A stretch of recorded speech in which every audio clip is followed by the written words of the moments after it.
Antes de la segunda venida de Cristo, quiero mostrarte cuán frío, cuán desprovisto de Dios, cuán pecaminoso se volverán las personas en esta tierra. Ahora, antes de sumergirnos, deja que esto sea una advertencia para ti. Ora para que nunca te conviertas en ese tipo de individuo. El primer grupo de personas que quiero destacar son aquellos encontrados en Apocalipsis 9. Ahora, para que entiendas cuán malvadas son estas personas, necesitas primero entender lo que ocurrió en los capítulos 8 y 9 de Apocalipsis. Ahora, para contexto, el mundo pasa por 7 juicios de trompeta que ocurren durante el período de la tribulación, después del rapto de la iglesia. Aquí está un breve resumen de cada juicio, y te sorprenderás al escuchar cómo las personas reaccionan después de pasar por todo esto. La primera trompeta, según la Biblia, granizo y fuego mezclados con sangre son lanzados a la tierra, causando destrucción de la vegetación y los árboles. 1/3 de los árboles del mundo son quemados en esta plaga, y toda la hierba es consumida. Por la segunda trompeta, una gran montaña ardiente es lanzada al mar, resultando en la muerte de 1/3 de las criaturas marinas y en la destrucción de barcos. 1/3 del mar se transforma en sangre, 1/3 de los barcos se hunde y 1/3 de la vida oceánica muere.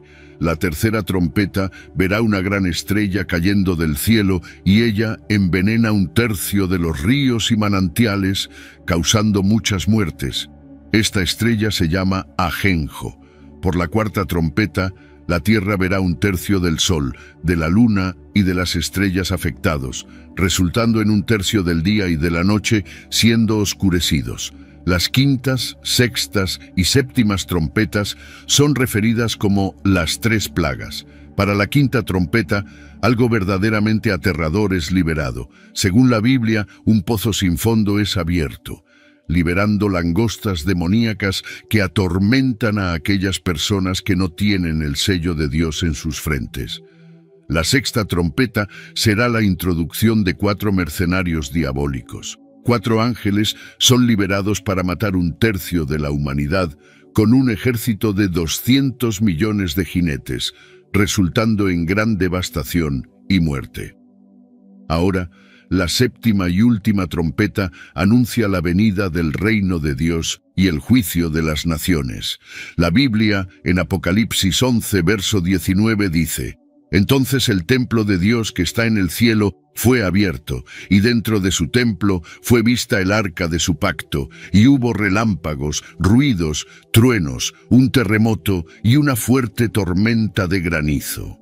Ahora, después de todo esto, después de todos estos eventos sobrenaturales y devastadores, pensarías que las personas caerían de rodillas y clamarían a Dios por misericordia, pero no.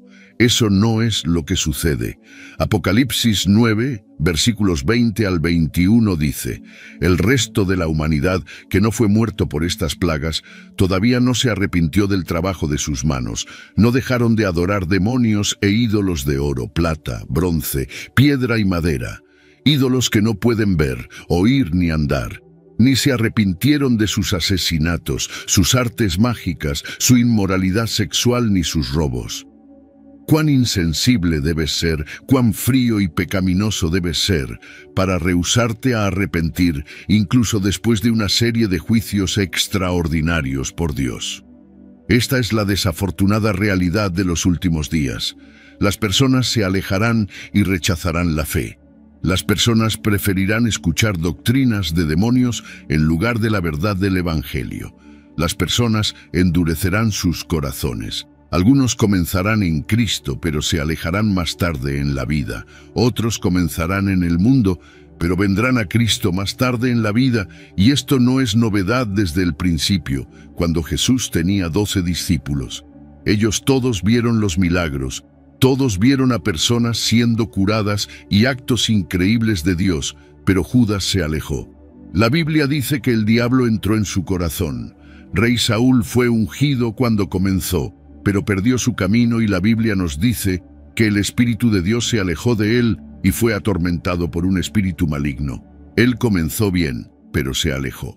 En 2 Tesalonicenses 2, versículos 1 a 3, el apóstol Pablo advierte a los creyentes tesalonicenses sobre la venida de la rebelión o apostasía que precedería al día del Señor. Ahora, me gustaría darte 4 ilustraciones de cómo alguien puede alejarse y rebelarse contra Dios. Primero, puede ocurrir un alejamiento gradual. Imagina un barco sin ancla, lentamente desviándose de su curso previsto.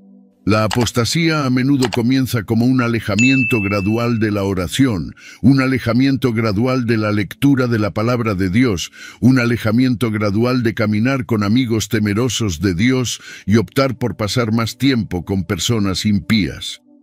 Hebreos 2, versículo 1 nos advierte y dice que debemos prestar la máxima atención, por lo tanto, a lo que hemos oído para que no nos desviemos.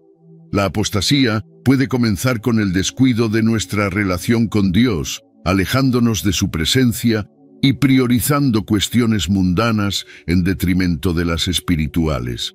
Para un creyente que antes frecuentaba ávidamente la iglesia y leía la Biblia diariamente, si no es cuidadoso, gradualmente podría encontrarse menos comprometido, y si esto continúa por mucho tiempo, eventualmente podría reemplazar su pasión por Dios por pasiones mundanas y distracciones.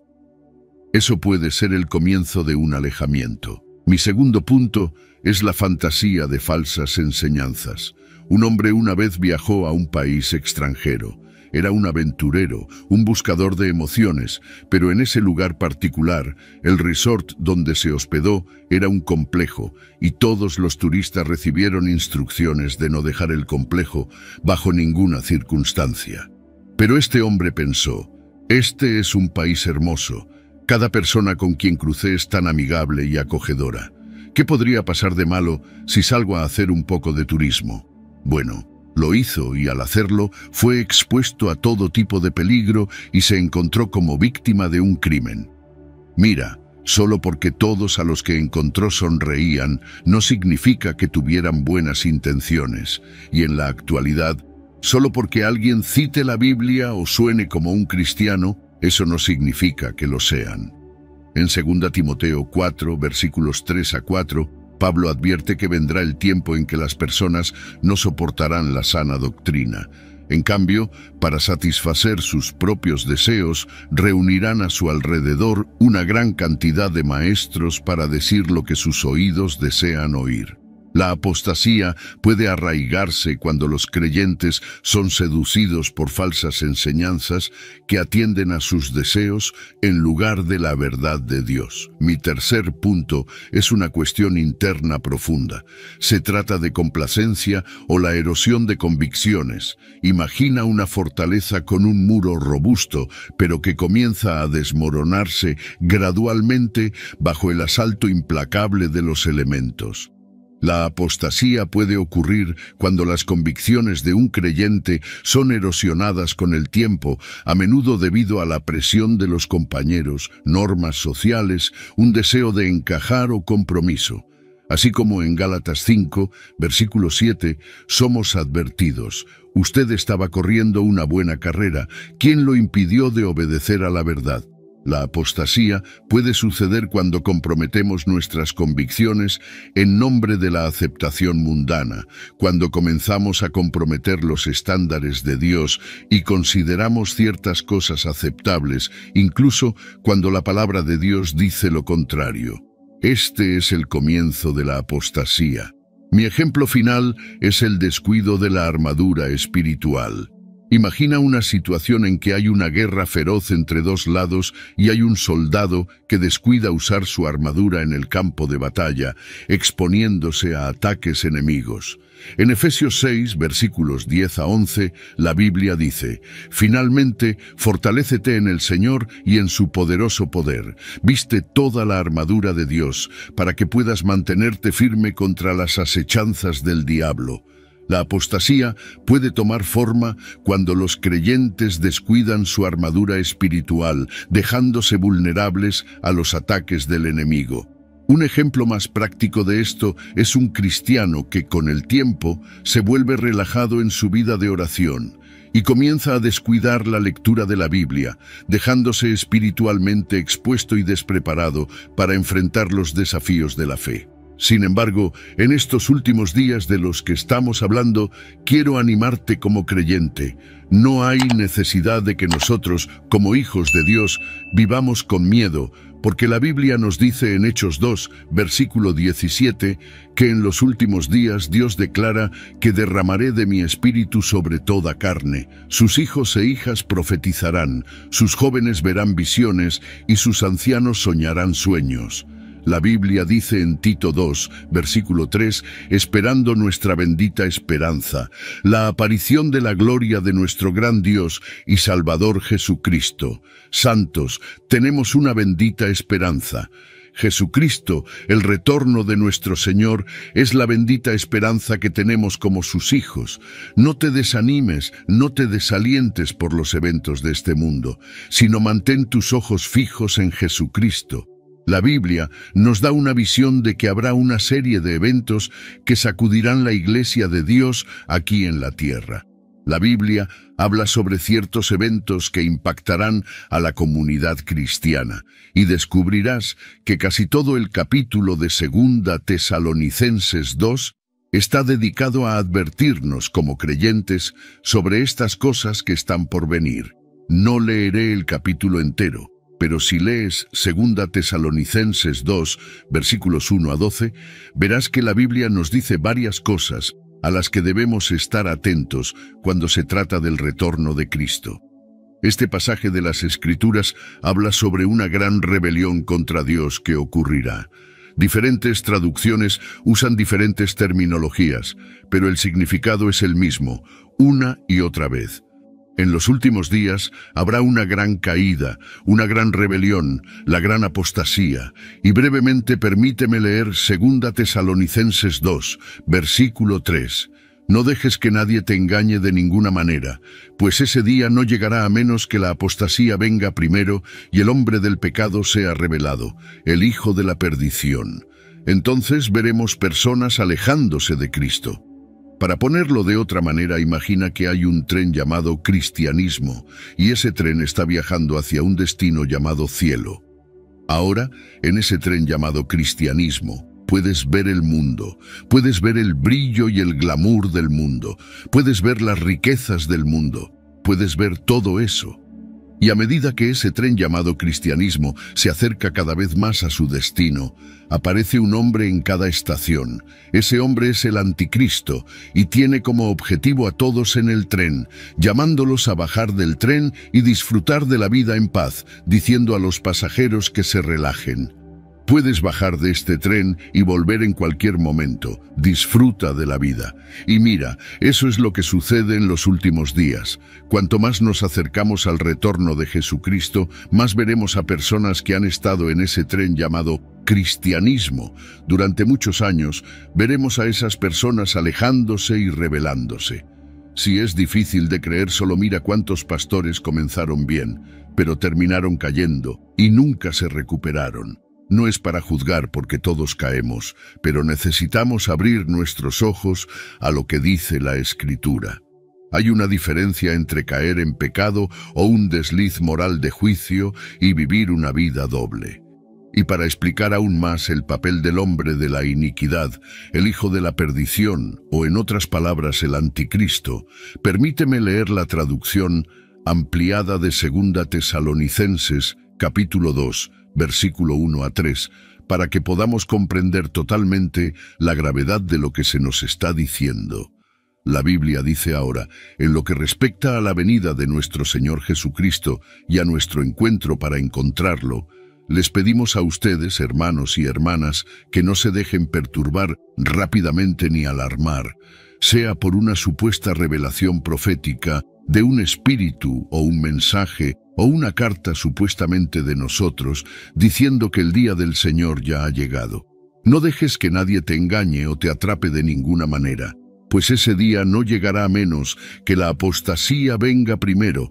Eso es la gran rebelión, el abandono de la fe por cristianos profesantes, y el hombre de la iniquidad es revelado, el hijo de la destrucción, el anticristo. aquel que está destinado a ser destruido.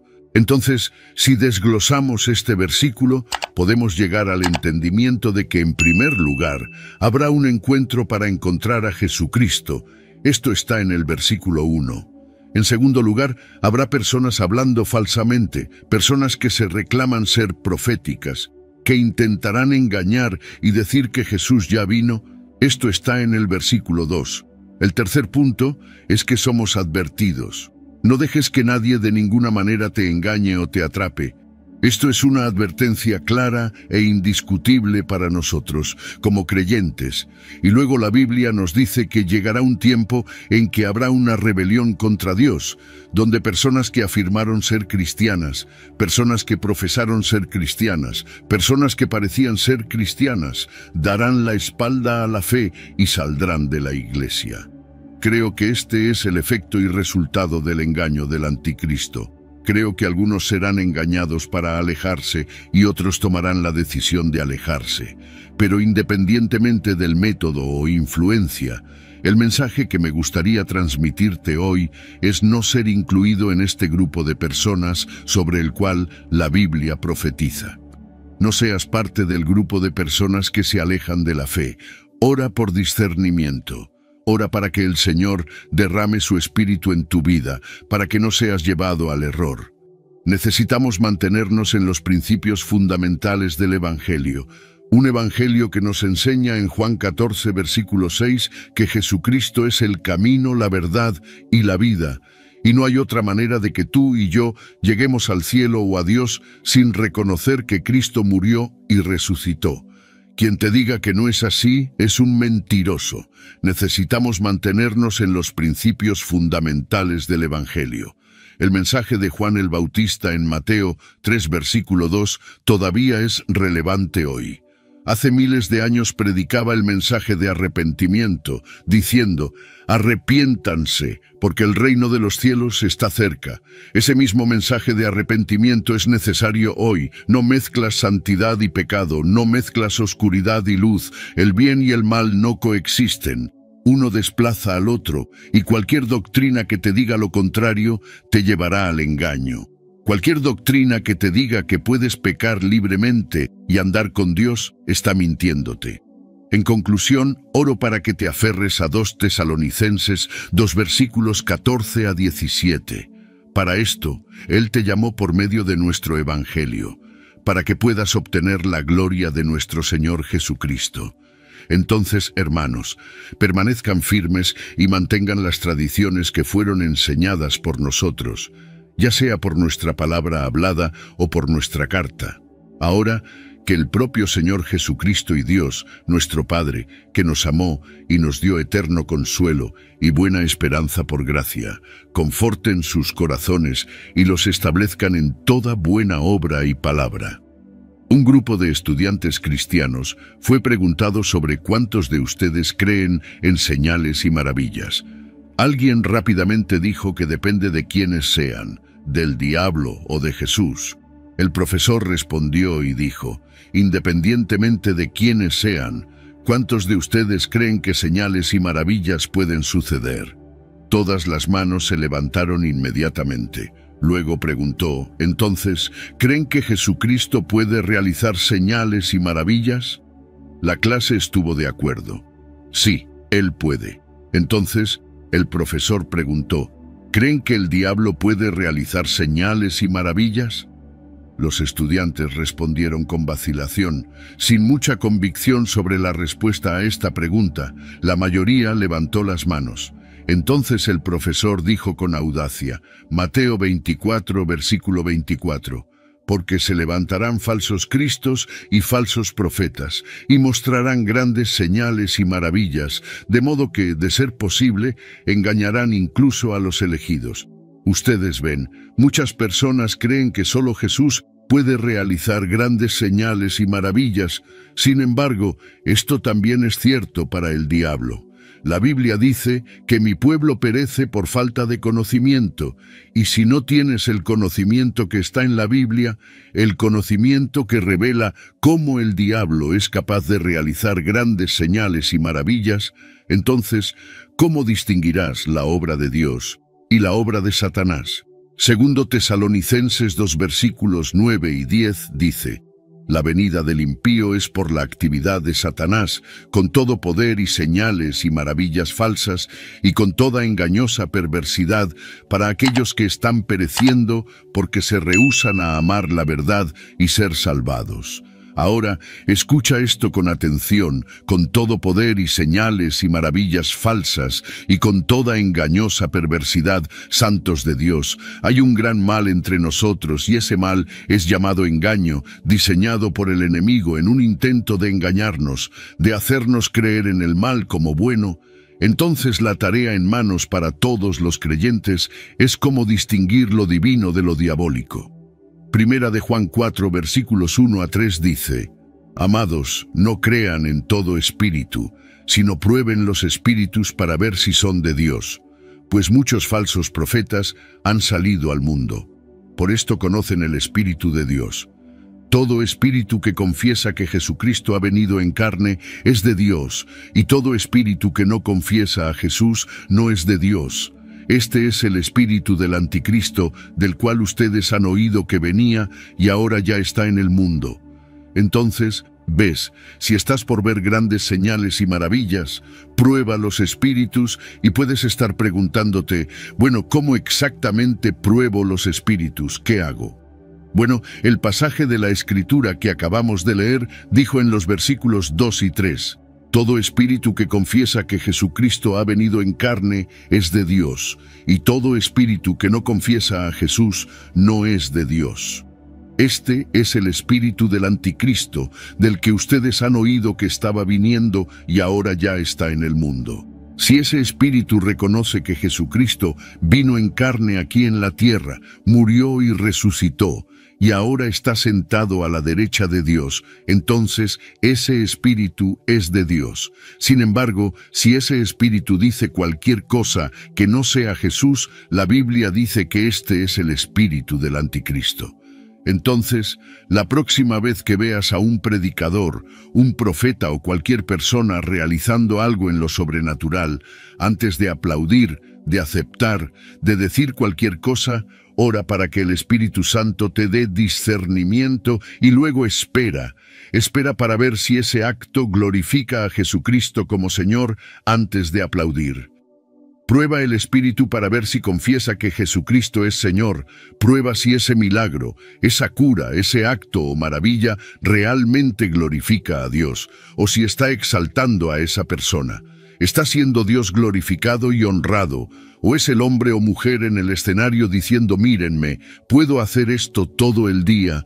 Necesitamos probar los espíritus, y creo que la mayoría de las señales y maravillas del diablo se reducen a 4 objetivos principales: dinero, fama, placer y poder.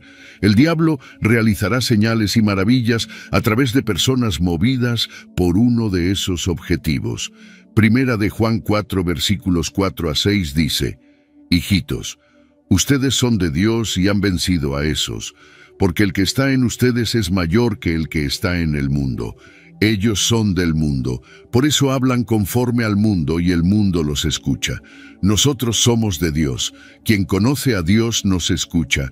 Quien no es de Dios no nos escucha.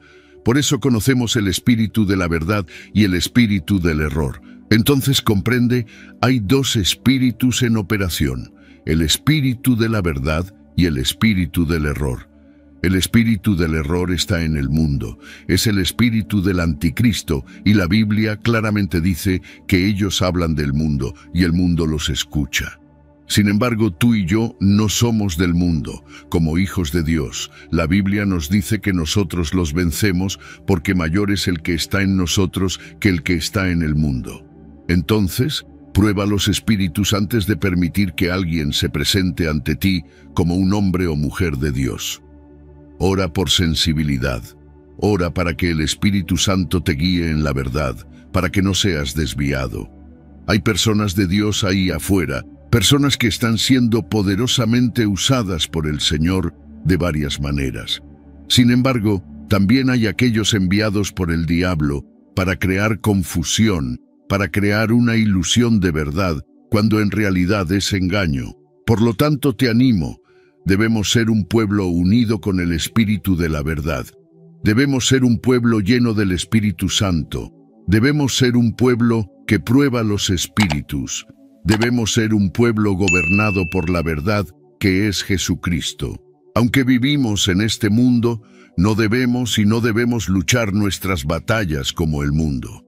De hecho, las armas que tenemos disponibles no son armas físicas, sino observe cómo la Biblia dice que las armas de nuestra milicia no son carnales, sino poderosas en Dios. La palabra de Dios es una de las armas que tenemos como hijos de Dios, es un arma poderosa. Los conflictos que enfrentas, las batallas que enfrentas, el Señor tiene la última palabra sobre todo eso. Por lo tanto, te animo, pueblo de Dios, a confiar en Dios. Confiar en la palabra del Señor, confiar en sus promesas y tendrás la victoria. Nadie es tan santo, tan salvado, que no tenga cosas internas y privadas con las que está lidiando. La Biblia dice que aquellos que pertenecen a Cristo Jesús han crucificado la carne con sus pasiones y deseos. Este versículo trata sobre identificar ese pecado interno, ese deseo no santo, esa pasión dañina, y luego decir no a eso. Llega al punto en que dices, mi amor por Dios es mayor que mi amor por cualquier otra cosa. Así es como crucificas tu carne, identificando tu bastión. La mejor manera de identificar cuál es el bastión que enfrentas en tu vida es mirar el área en tu vida donde enfrentas una batalla constante, el área que más luchas, y la razón por la que necesitas identificarlo es porque el diablo es astuto y engañador. Él sabrá cuál es el gigante o el bastión con el que luchas, y entonces necesitamos estar alerta, porque el diablo plantará una semilla en tu mente, una semilla que intentará seducirte, y si muerdes el anzuelo, no solo esa semilla te llevará a caer en pecado o en opresión, sino que también abrirá la puerta para un posible bastión o algún tipo de cautividad. Como enemigo, el diablo nunca presentará la debilidad o las luchas de otra persona para ti. No plantará un pensamiento sobre alcohol cuando sabe que luchas con la lujuria. No, siempre encontrará el área en la que eres más débil y usará eso contra ti. Es por eso que es tan importante ser honestos con nosotros mismos y mirar introspectivamente las áreas de las que necesitamos ser liberados, porque el enemigo verá eso como una ruta para perturbar nuestro caminar con Cristo. Esto es corroborado por 2 Corintios 2, versículo 1, donde la Biblia dice que no debemos ser superados por Satanás, pues no somos ignorantes de sus designios. El diablo es astuto y tiene planes malignos, por lo tanto, debemos ser diligentes, vigilantes, alerta y siempre en guardia contra cualquier posible brecha del enemigo en nuestras mentes. El diablo intentará plantar una semilla en ti cuando no pueda afectarte físicamente. Esto es lo que estoy diciendo cuando digo nombre a tu enemigo. Échale un buen vistazo honesto a ti mismo. ¿Qué está tratando el diablo de usar para distraerte de ser un cristiano eficaz? ¿Qué está usando para desanimarte? ¿Pensamientos dudosos, pensamientos de inseguridad o insuficiencia? Nombra a tu enemigo y repréndelo. Nombra a tu enemigo y repréndelo.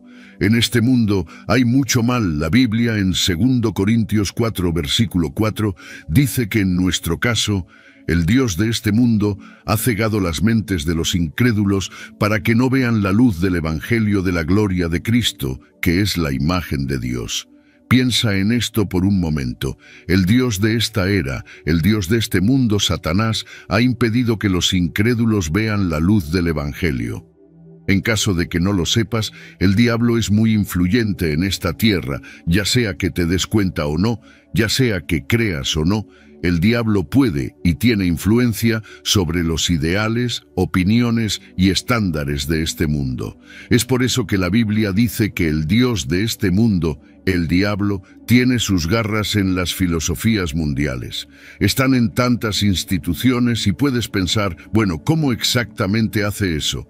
Mira la fuerza motriz de muchas grandes empresas, es el dinero. El dinero se ha convertido en un dios, un ídolo para muchas personas, incluidos los jefes de muchas grandes corporaciones.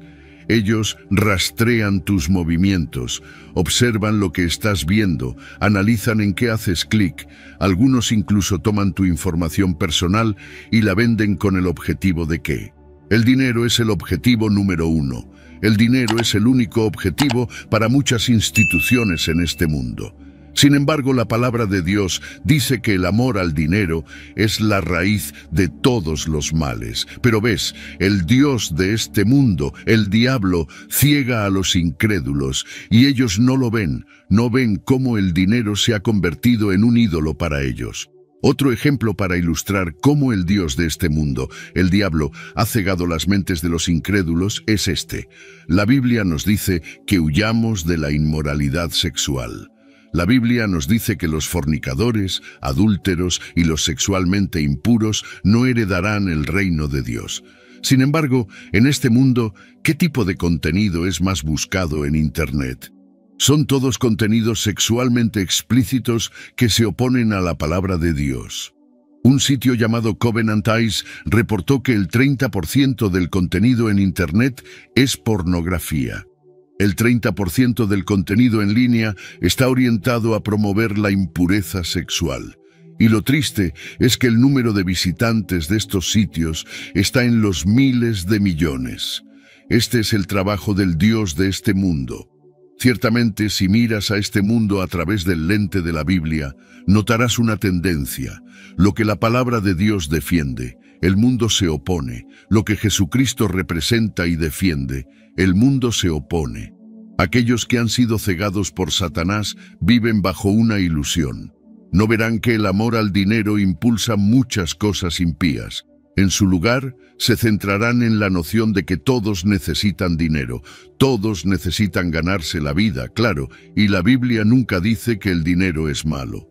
Dice que el amor al dinero es malo, y cuando amas tanto el dinero que estás dispuesto a hacer cosas antiéticas e inmorales, entonces el dinero se ha convertido en un ídolo. Cuando estás dispuesto a robar o ignorar el efecto perjudicial que tienes sobre los demás, todo para poder ganar dinero, entonces se ha convertido en un ídolo para ti. Cuando amas tanto el dinero que estás dispuesto a ponerte frente a una cámara y no solo cometer pecado sexual, sino llevar a otros a cometer pecado sexual, entonces el dinero se ha convertido en un ídolo. Mira lo que dice la versión ampliada en 2 Corintios 4 versículos 3 y 4. Pero incluso si nuestro evangelio está de cierta manera oculto detrás de un velo, está oculto solo para aquellos que están pereciendo. Entre ellos, el Dios de este mundo, Satanás, ha cegado las mentes de los incrédulos para impedirles ver la luz iluminadora del evangelio de la gloria de Cristo, que es la imagen de Dios. El diablo quiere que te alejes lo más posible de Jesucristo. Quiere que estés ciego a la verdad, incluso cuando está justo frente a ti. El diablo quiere que trates a Dios de manera casual, no seria, lo que significa que usas a Dios como una tienda de conveniencia. Vas a Él cuando necesitas algo, y si no necesitas, entonces lo pones a un lado. Eso es ceguera. Ahora, con todo esto dicho, quiero ser muy claro sobre este próximo punto. Aunque el diablo es descrito como el Dios de este mundo, él es limitado, no es todopoderoso. El diablo reina sobre la tierra de manera limitada, pero no posee la tierra, ni es omnisciente, omnipresente ni omnipotente. Tiene límites porque Dios todavía es soberano y tiene la última palabra. Apocalipsis 12, versículo 12 dice: «Alegraos, oh cielos, y vosotros que en ellos habitáis, pero ay de la tierra y del mar, porque el diablo ha descendido a vosotros con gran ira, sabiendo que le queda poco tiempo». El tiempo del diablo en la tierra es corto, y lo que quiero que entiendas es que Hebreos 12, versículo 2 dice: «Mirando firmemente a Jesús, el autor y consumador de la fe, quien a cambio de la alegría que se le propuso, soportó la cruz, despreciando la vergüenza, y se sentó a la derecha del trono de Dios». Cuando miras a Jesús, no hay diablo, ni demonio que pueda cegarte. Cuando miras a Jesús, no puede haber amor por el dinero en tu corazón, porque tu amor por Cristo es mayor. Cuando miras a Jesús, no puedes ser cegado, distraído o llevado por la inmoralidad, pecado, codicia o placer. Te animo a realmente enfocarte, a estar fijado en el Señor. De esta manera no puedes equivocarte. Este mundo necesita creyentes llenos de Cristo, necesita creyentes llenos del Espíritu que puedan ser la sal de la tierra y la luz del mundo. Está tan lleno de la palabra que la luz de Jesucristo brille a través de ti hacia este mundo. No se nos ordena odiar a nadie en este mundo, se nos ordena amar a nuestros vecinos como a nosotros mismos. Ese amor del que habla la Biblia es uno que solo se puede mostrar a otros cuando tú mismo has recibido a Jesucristo. Los incrédulos pueden ser cegados por el Dios de este mundo, pero como cristianos necesitamos asegurarnos de que estamos desbordando del amor de Jesucristo de tal manera que tendrán que ver la verdad, tendrán que ver el camino hacia la vida eterna. Si disfrutas nuestro contenido y quieres tener una experiencia aún más completa, considera convertirte en miembro del canal. Como miembro, tendrás acceso a una serie de beneficios exclusivos, además de ayudarnos a continuar creando estos videos que amas. Si te gustó este video y quieres entender más sobre la batalla espiritual, te invito a ver el video que aparecerá en la pantalla, donde hablamos sobre una cuestión intrigante, sobre por qué Dios no puede matar a Satanás y a los ángeles caídos. Descubre las razones espirituales detrás de esta cuestión y cómo se relaciona con el propósito divino. No te lo pierdas.